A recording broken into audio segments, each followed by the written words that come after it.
crowd, man.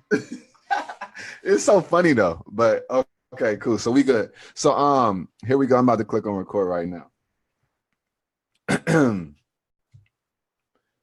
What's going on, everybody? This is Isaiah Fowler, aka Mr. Starts with the Vision. And if you are new to the podcast, I want to welcome you to the best podcast on the planet, the podcast that does not play with you. It does not play games. It gives you the real truth about entrepreneurship. And we are committed to helping you live your best life. We're committed to helping you elevate and get to another level and the next level. And today's guest is no different, right? Today's guest is she's going to give you some heat. If you're wearing a jacket, you might need to take it off and throw a fan on because she's gonna make you hot. Okay, so today's guest is a coach and of course an entrepreneur, but she is like I told her she's like the Ray Lewis of women in business, right? She don't play no games. So today's guest is August Crenshaw. How you doing today? Man, I'm doing fabulous and I'm excited. Absolutely. Anytime I get a chance to put some fire up under some entrepreneurs' feet, it's a blessing to me. Nah, you ain't putting them under their feet. You put them under their ass. Don't play. Don't try to be modest now. All right, look, they already know it's gonna come. I already told my husband. I said I'm enjoying this podcast. I said I'm gonna start some shit. Absolutely, because I could be a little bit controversial, in my approach to things a little bit. But if you aren't making people think and challenging their thinking, then you're really not living, in my opinion. Right. And what did Aristotle say? That the best way to be nothing is to be nobody, do nothing, and all that good stuff. So, I am being somebody. So, of course, I'm going to have people who always have something to say about me the same way you are. Yes, absolutely. So really quick, August, I think that you're very interesting in a good way. Right. When I first met you via online, because I don't meet anybody in person no more, it seems like, right? Everything is like virtual. But when I met you online, you was going hard. I said, oh my goodness. And when we were messaging, you were like, yeah, I don't play no games. And people say that. So I was like, okay, cool. But when I heard the video, I said, whoa, she really meant that. Like, she does not play games. So why are you so I don't want to say in your face, but in your face? Why are you so no bullshit? Like, this is real life right now. Like, why is that?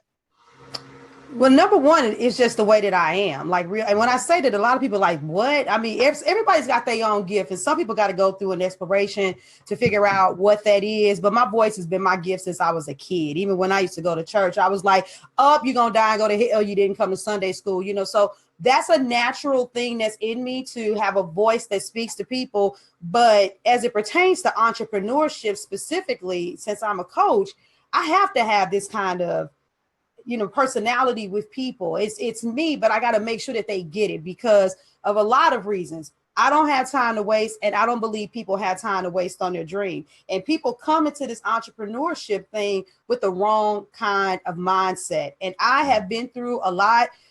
This ain't about my struggles, but I've, been young, teen pregnancy, homeless shelter.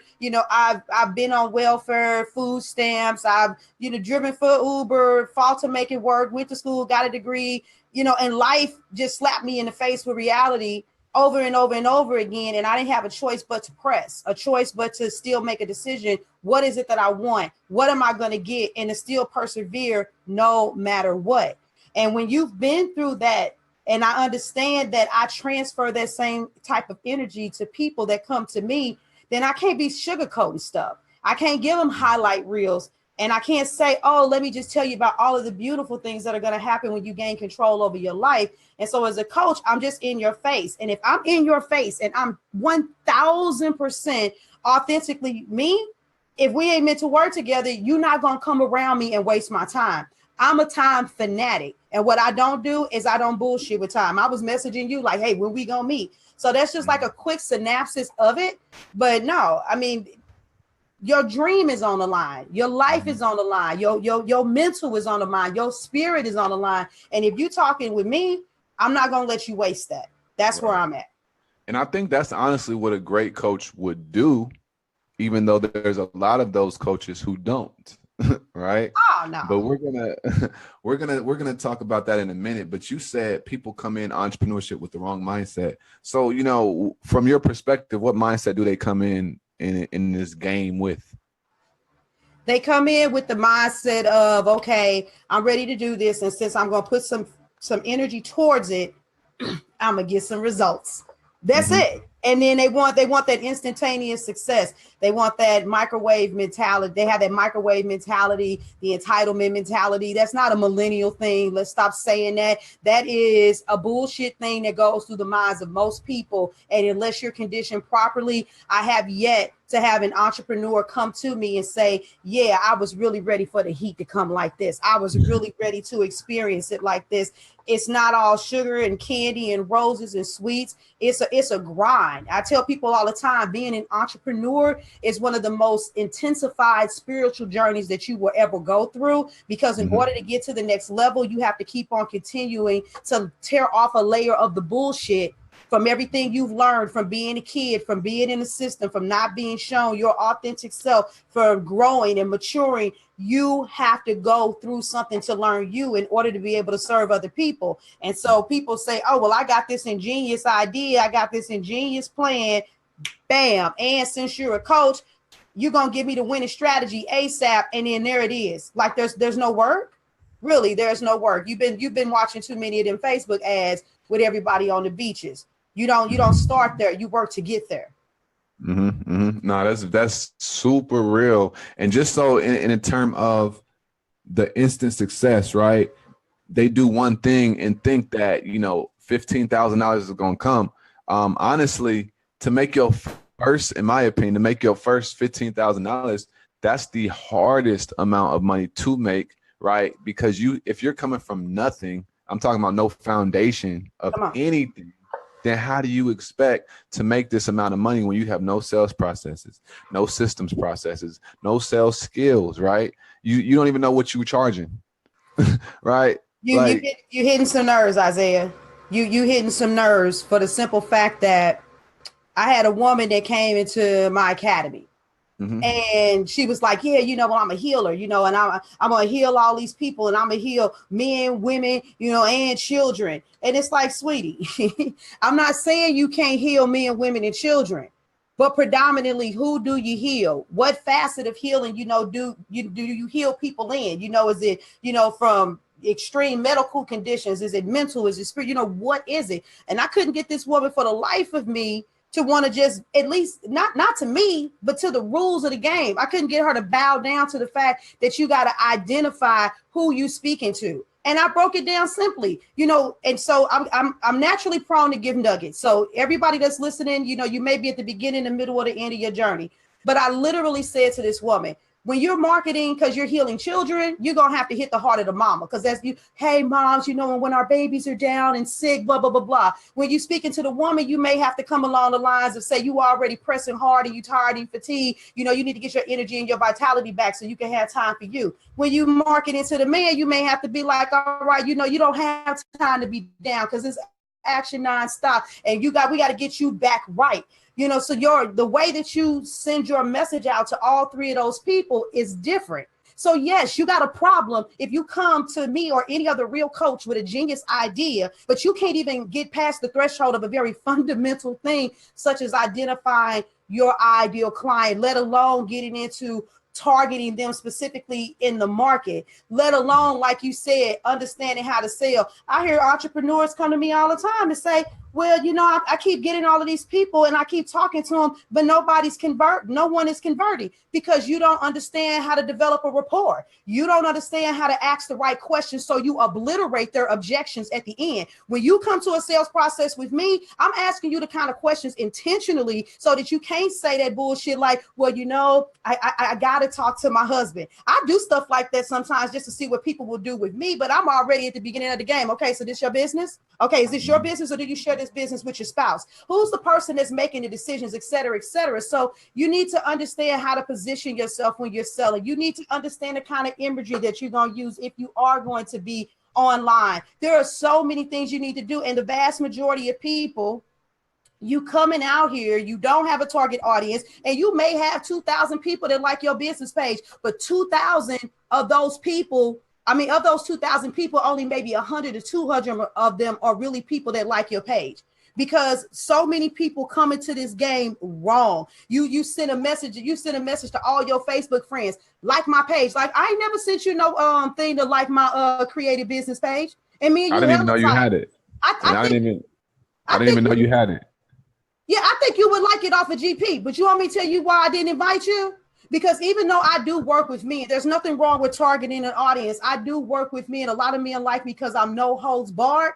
You are not my ideal client. And when I get ready to do Facebook ads based on who likes my page and based on the friends of those people that like that page or any statistical data, whatever it is that I'm doing, I don't want you messing up the algorithm. You know, so people, it's so much more to running a business than just having a talent.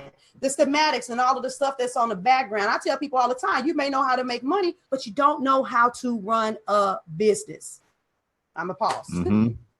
For real, real talk. Nah, that's super real right there. And you said something. You said sometimes you'll say something just to see, what somebody would say, right? To see how they treat you per se. So if you were on a sales call and you were the consumer, right, and it was somebody who was looking to gain you as a client, if you was playing games with them per se, what would you expect them to say in order to make sure that you aren't bullshitting or you just get off the phone if you really not about this? Can I use you as an example? Absolutely. Yeah, because I sat there and I played the little game for a second. Me and my husband, we already vetted you out. We looked at you, but it can be a little tricky sometimes when you're deciding that you want to work with somebody. And so I was like, yeah, hold on for a second. Let me talk to my husband. We had already confirmed how we were going to move.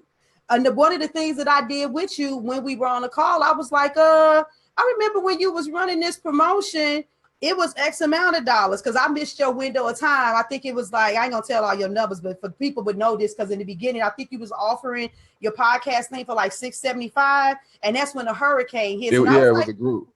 Yeah, and I was like, but it changed. I was like, why did the price change? And you came back and you was like, because, that was a promotion. And as I continue to expand and I do XYZ and I know my work, this is what it is. That right there, I was like, okay, because I need to know that I'm working with another boss. I need to know that I'm working with somebody that sees value in what they present. Because if you see value in what you present, you're going to give it to me straight. You're going to give it to me right. If you would have folded or you would have did something, I would have been like, Dad, he might be really, really good at what he does, but I can't say that I want to work with him because our energy is not going to match. I know that I'm a beast. I need to work with the beast. So I played a few games with you. And when you said what you said, I was like, no, I'm good. I said, I was just asking. I just wanted to know. And also, real talk on another level, if I saw too many weaknesses, you might have turned around and heard me make you an offer and say, you know what? I do still feel like I want to work with you, but your sales conversation, if you don't mind me saying, could be tightened. I would like to talk to you and come back on the back end and potentially make you an offer. You got to seize opportunities as an entrepreneur. So yeah, I do that to people, and I did it to you. You came correct, and I was like, okay, well, here's my name, here's my thing. And like that, as soon as you send the invoice, I make the payment, we go through the process, and it's a done data. Right. Period. You know why I came correct? Come on, why? Because you came correct. look, it go both sides over here. Right. But also, just because we all go through things in terms of annoyances and stuff like that. And so when you get to a point where you don't care, right? Hello? And you could be nice and elegant, but at the same time, you can let people know what it is, so that's why, that happened. But that's a very good example. And I hope that people listening are definitely, pulling these nuggets, because this is real life right now. This is, really what happened. Yes. And it's a transaction in a relationship that has been built. But my question to you is, how did you even get started in entrepreneurship and like as an entrepreneur, right? Because we haven't even talked about that. And, a lot of people don't know. They just know that you don't play no games, but we don't know where you started from. Well, where I originally started from is I was a hairstylist. When I was young, I had one of those fathers that wasn't really there, didn't really give a lot. And when he was there, he still didn't give a lot. But I've always had a knack for being able to make money. Even when I was a kid, I was like, it's not my day to do the dishes, Granny. Can I get 50 cents? You know, when I was in high school, I was like, I'm real intelligent. I didn't take chemistry, but I know how to study and extract data. So I'm gonna charge you $7 an hour to tutor you. That was big money back then. It was only $4.25 an hour. Let me go ahead and date myself, no problem. Yeah, But that's back in the day. yeah, that's way back in the day. But still, nevertheless, being able to make money was never an issue for me. But when I was in high school, I started braiding hair because my father wasn't going to pay for me to get those hairstyles, and neither was my grandma, who raised me for the majority of my life. And so I just started dibbling and dabbling. And what I ended up doing was attracting people saying your hair looks good. And one thing led to another. And I was doing my friends and my aunts and the people in the neighborhood. And pretty soon word got on the street in St. Louis that August is cold-blooded and doing braids. And I dibbled and dabbled with education and going to school and working at, in a respiratory department at a hospital and doing different things, but nothing ever settled my spirit working for someone else. And I ended up taking a nasty plunge and saying, you know what, to hell with this. I'm leaving and I'm only going to do hair. And I laser focused on that. And that's what I did. But what would end up happening is I started going through a little bit of a metamorphosis. There was always a coach inside of me, but I didn't know it. And that's the thing. A lot of us, we go through life and we discover stuff. And I had this woman in my life who was cold-blooded at designing jewelry, but I was looking at her like, why is she so local? Don't you want to take this somewhere else? Don't you want to do more? And in the process of helping her build her business, I learned that I knew how to do jewelry. And doors opened for me. People talk about manifestation and attraction and stuff like that.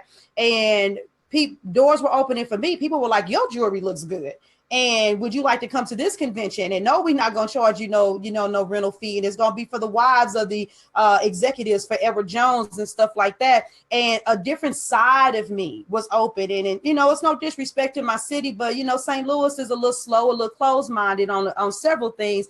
I was like, I got to get out of here. And luckily, I got a husband where we are really on one accord with one another. And we were like, in order to take your business to the next level, you need to go somewhere else. And we set an outrageous goal in 90 days to sell our house and everything in it except for the essential things. And we just up and left just like that and moved to Houston. But when I got to Houston, then you had to deal with the realities of life. And I also ended up being pregnant. It was like, ugh, I didn't feel that same energy towards doing the jewelry. And I'm like, well, what am I going to do? I know the level of passion that needs to be there because of the passion that allowed me to grow my business as a hairstylist. And after sitting down, all those thoughts and memories, wait a minute, why does Zena always say she tell people I'm her life coach?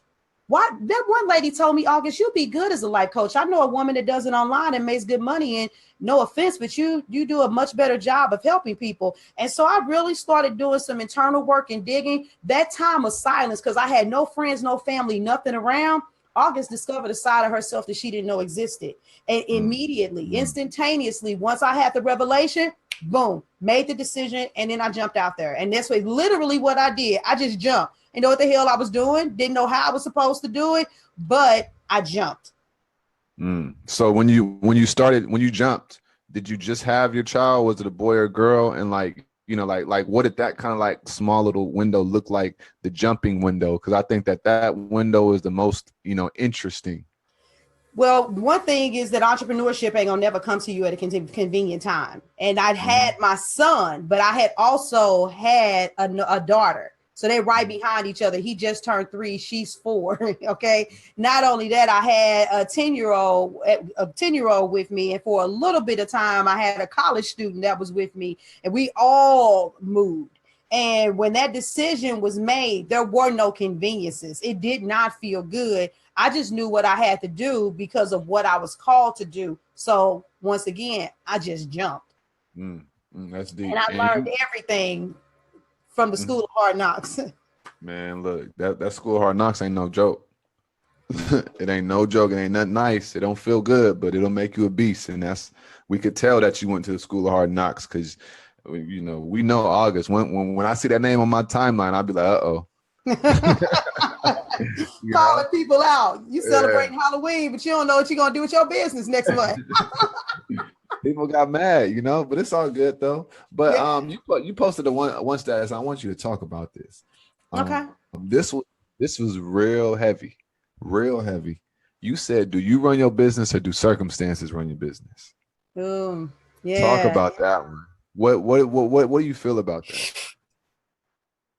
Man, that can go so many different directions. But my thing is if you're gonna be an entrepreneur, you got to be a beast, and you got to decide you're gonna be one. That's like the only like flat line that needs to stay a constant. You know, there's so many ups and downs, and what I find with people, it's either convenience or tragedy is usually what pulls the beast out of you. It's like, oh my God, this looks like it's going to be great. And since I got this opportunity to go to this vendor event or to be on this show or to do this, I'm going to be exposed. So let me try to make sure I got all my stuff together. Do I got my email? So I got this. And when they opt in, and do I have this? And does my presentation look right? Okay. Then on the flip side of things, oh my God, I had my side job. Well, your business was your side hustle when you had a job, but now you lost your job, and now your side hustle is now your full-time entrepreneur thing. And if you can't figure out how to pay these bills, you don't know what you're gonna do. So now you want to go beast mode and solicit people in a store, run ads, even though you don't know what you're doing on Facebook, and you want to grind and you want to work. And so depending on what's going on in your life, for most people, that's what dictates how you run your business. And it cannot be like that. When they say entrepreneurship is not meant for everybody, it's not meant for everybody, because you got to go through this phase of breaking through. The initial, it's like I say, it's like a fraternity. You got to go through the hazing. You got to get through this part. And so if you need circumstances to motivate you, you're not built for this. This is not for you. You need to be like, you know what? Even when it don't look good, even when it don't feel good, even when I feel no level of excitement, I'm still going to beast this shit. If you don't have this mindset, I guarantee you, you will not last in the game. Right. If you don't, yeah. Because I know it's been times where I didn't want to get out the bed. Literally. I'm talking about I did not want to get out the bed. I wanted to sleep, not because life was good, but because I was depressed or because things just weren't happening. Or I knew that once I got out that bed, it was time to go to war, and I just didn't feel like it, you know? So what you are saying, as crazy as it may sound to some people, it is the absolute truth, you know? So what's your, I don't want to say process, but what's your, philosophy when working with people, and coaching them? No, I say it all the time. I'm raw, real, and relentless about your goals. I want it as bad as you do. That last part is what matters the most. I want it as bad as you do. Everybody's got their own system and ways in which they work with individuals. And what I have found, to me, based on my vantage point, is that unfortunately, this is a vulture-like type industry.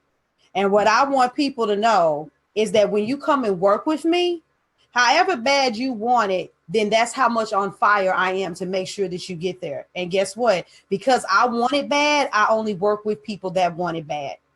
And when you say vulture-like type industry, let's dissect this, August. I need you to dissect this a little bit. What do you mean when you say this is a vulture-like type industry? I personally believe that the vast majority of these people that are running around here with some of these crazy, colorful ads, the kind that say 6 steps to 6 figures in 6 days, the only emails that sell, the only funnels that sell, what you're doing is you're a vulture and you're taking someone's dream and trying to make it into a get rich quick scheme. I see a lot of people with I click on ads, I read ads, I go to pages, I look and see what they're doing for one, because when I was dead broke, that's how I had to study and learn what to do. So I'm like, if they successful, what are they doing? Let me look at their stuff. But here's the thing. Most people, when they put their lead page and stuff out there, they only speak to it. I understand that most people purchase off of emotion. I'm not talking against advertising. I'm not talking against the sales process, but it is a highly exaggerated emotional experience that is only addressing the fame, the fortune, the glory, and it talks specifically towards the desires, not specifically towards what the person actually needs. And then it goes down to the bottom and it says that anybody and everybody can use this system. And that's when I start having a problem, because I don't have a problem till you speaking towards the desires. I know that people don't like to hear what they need. You got to tell them what they want and give them what they need on the other side. I understand all that. But when I go and I read your supposed qualifiers and it says, you know, if you're at the beginning end, the middle end, the end of your business, this will work for you. And I do understand that some programs out there, you could have been in business for a few years, but you are having a problem with a breakthrough in this area. So you still have some similarities to a newbie. I'm not talking about that. I want to make sure that don't nobody take what I'm saying the wrong way.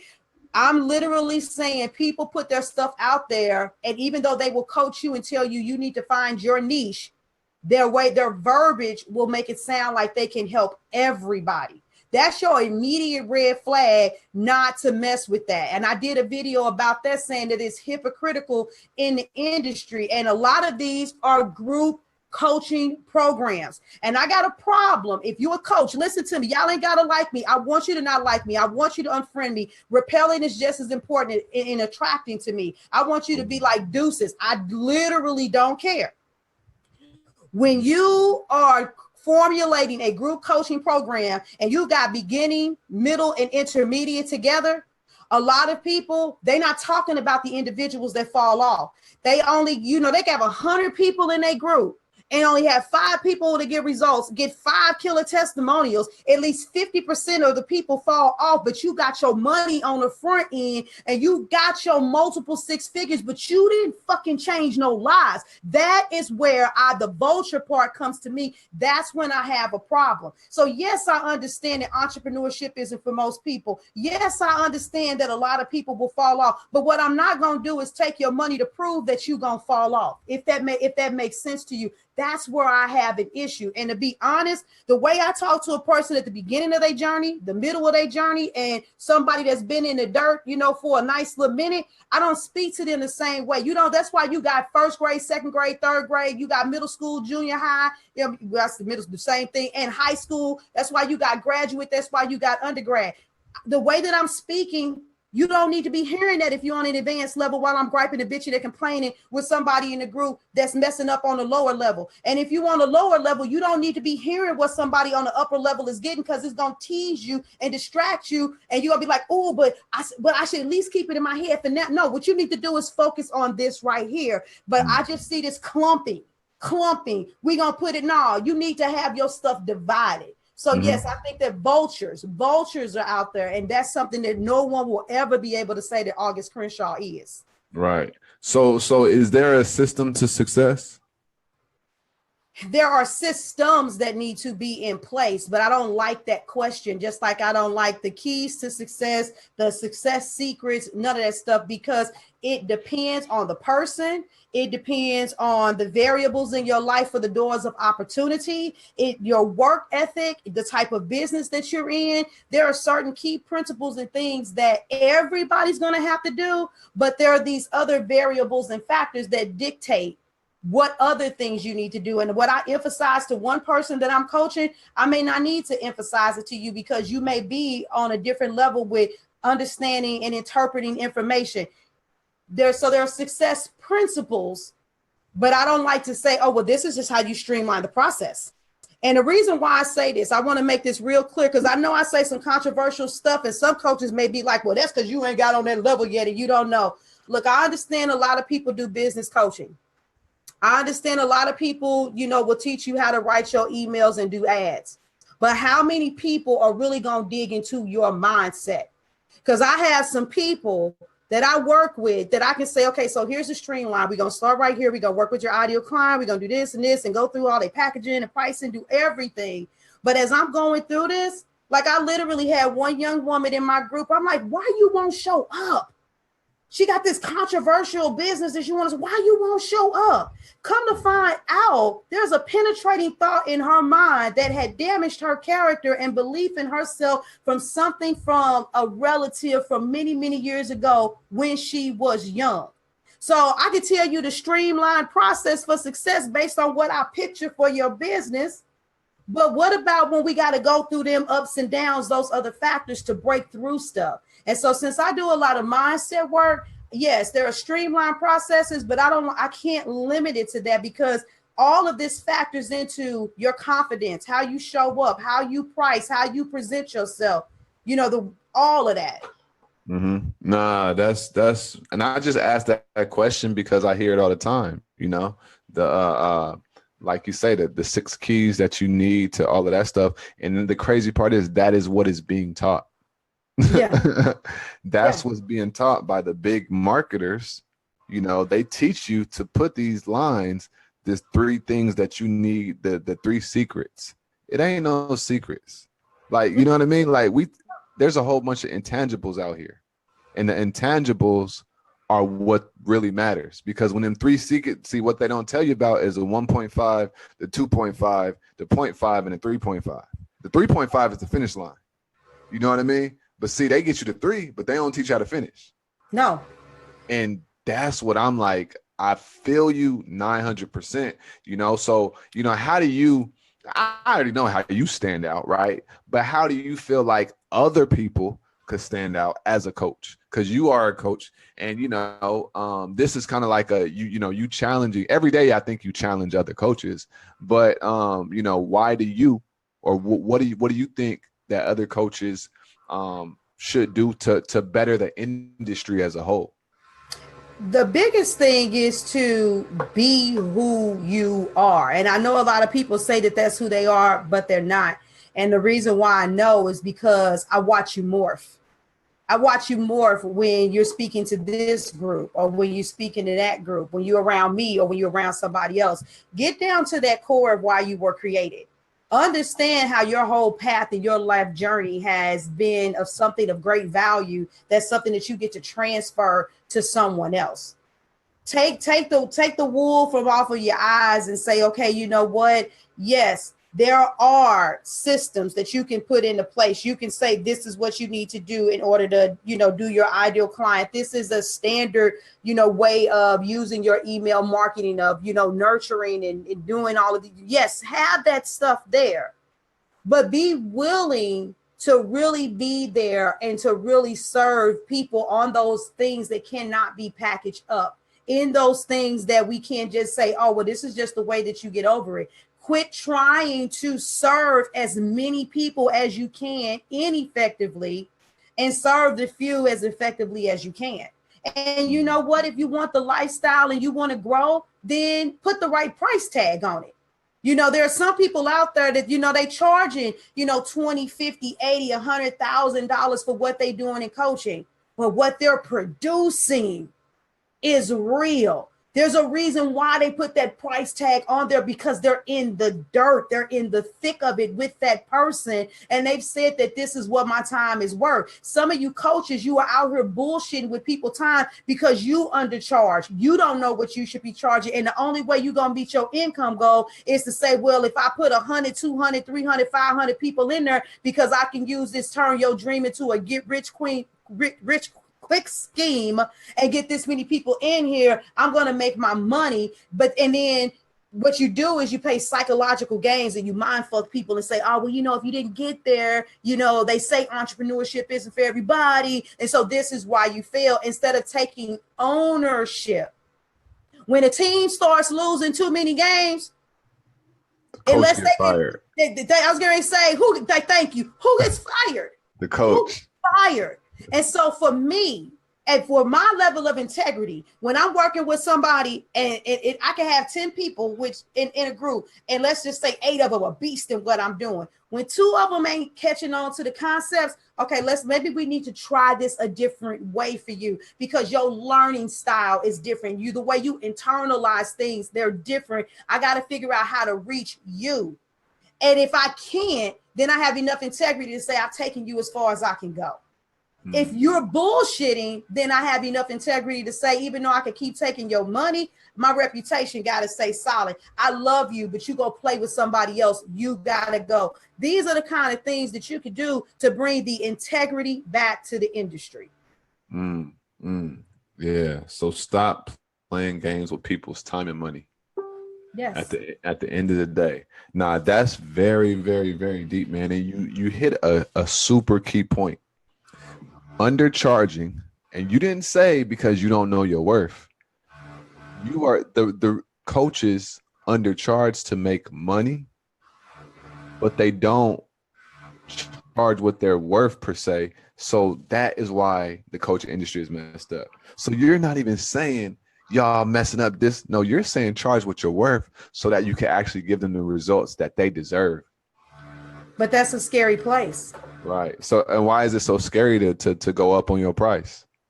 The thing that makes it scary is because people now, this is one of the reasons why I know that my clients love me, because beyond the theories and the philosophies, like I say, you know how to make money, but you don't know how to run a business. The people that work with me, for instance, in my group coaching programs, I make them look at other facets of their business beyond just their skills. You know, I make them literally analyze, okay, when you do this for this amount of money, how much time is it really taking? Oh, well, August, you know, I charge $200 a session and I work with them for an hour. No, you don't. Because what did you do to get them there?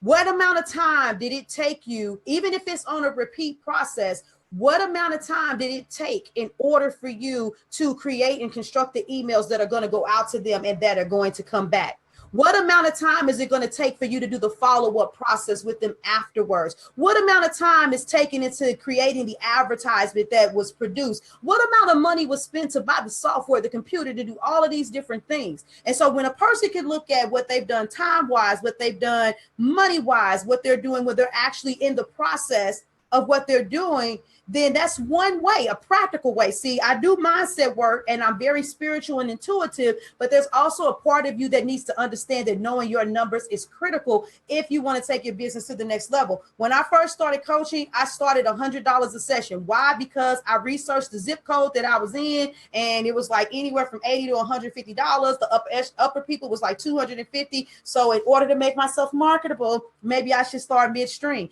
When I did that, I used to give reports after. And so what I had to do was these same philosophies, I had to take it to myself. I was like, wait a minute. So when she got through with me, yay, I'm making $100 an hour. But when I wrote a report, and since I care about my presentation, to proofread it, 30 minutes was gone. And then I had to do a couple other things. Wait a minute. I'm only making $50 an hour. And when I started dissecting that, because of me seeing the actual worth of everything that it takes for me to be a business owner, I immediately doubled it. And then, but as I'm doubling the price, I'm doubling my skill set.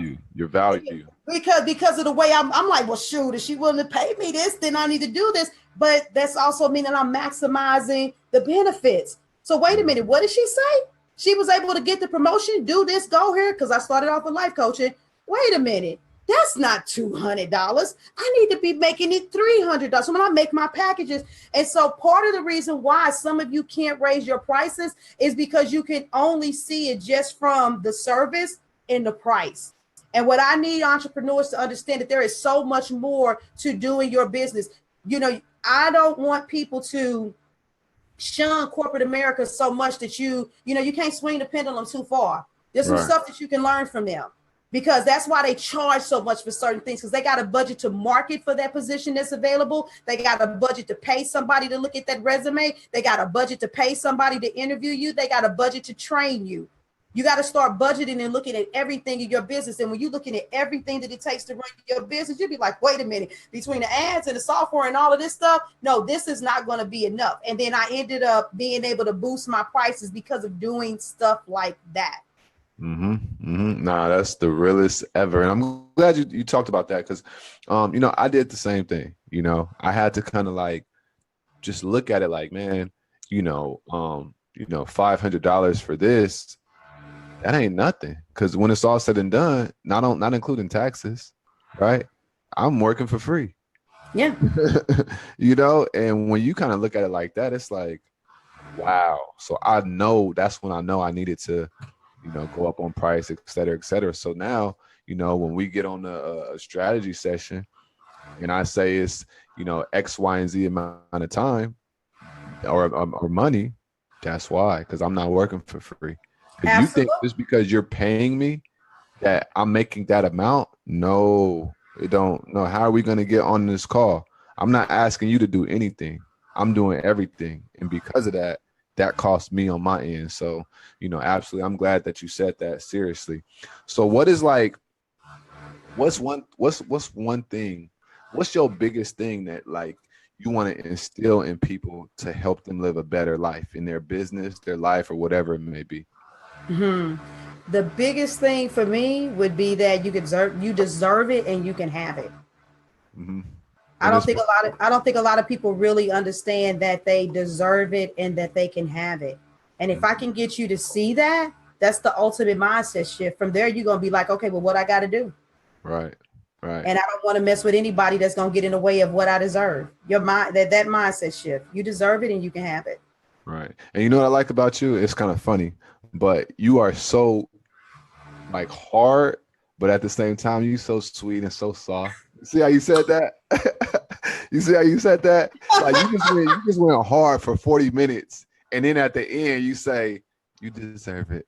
Like, you know what I mean? Like You got me laughing because I put a post up asking my friends, "Hey, describe me in a GIF," and somebody put me with a koala bear, a polar bear with her baby. But then I had, people with all kind of other stuff on there, and most yeah. of them were like beast mode related. But no, but honestly, real talk, I have to, especially as a woman. I know we crunching down on time, but I just really want to make sure that I get this out here.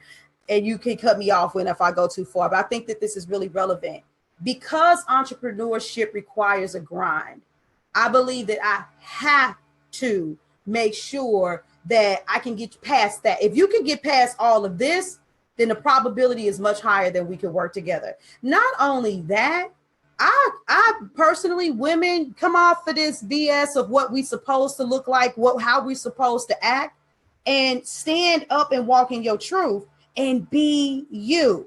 But at the same time, because I know that we're all made different. See, I'm a coach and I serve healers and spa owners and relationship coaches, all kind of people. That gives me a special skill set to work with people from all kinds of walks of life, which means that when you're going through something because of chaos with your husband and your kids and stuff like that, you need to also know that I am human. But in that humanness and in that love, those instincts still have to kick in. And for the a few times that a man does decide that he wants to come and work with me, so that we understand that there's no bullshit allowed, because ladies, men do still want you if you work with a target audience of women. I need to make sure that I don't get lost in that feminine BS crap, the kind of crap that makes us make less money than men when we do what we do, even though there are more women that are entrepreneurs. So I need you to see both sides of me. When I say I want it as bad as you do, I'm here to serve. I'm here to love. I'm here to do what has to be done. But I'm also knowing that in order for it to get done, sometimes you may not have to suck it up, do what you got to do. So yeah, beast all 900%. day. But yes, I'm still a lady. Yeah, and you do care. I do a lot. You do care, and we could tell. We could definitely tell. So, how could people, of course, contact you and come get this work from you?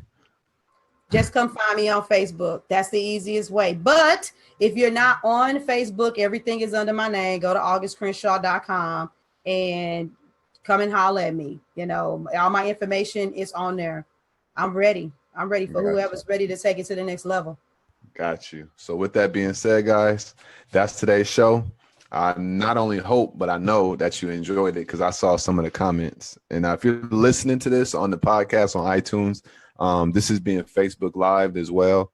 So there's people commenting while, she's talking. So if you want to, see this video format, then definitely come to the Facebook page and also on the YouTube. But the Facebook page is Isaiah, aka Mr. Starts with the Vision. So with that being said, that's today's episode. If you're listening, then definitely go hit up August because she's not gonna play no games with you and she's gonna help you. So that's today's show, and we're gonna talk to you on the next episode. That's what's up. So we just finished it on recording, and we still on Facebook. But I just want to let everybody know, man. If you a woman and you need a breakthrough and you like what she said, then slide in them DMs and just make it happen. Yeah. Just slide in the DMs and make it happen. At the end of the day, I'm not gonna say all of this crazy stuff, but what I am gonna say is invest in yourself. So. That being said, y'all, we gonna kill this Facebook Live and we gonna holla at you on the next interview, which is going to be in a few minutes.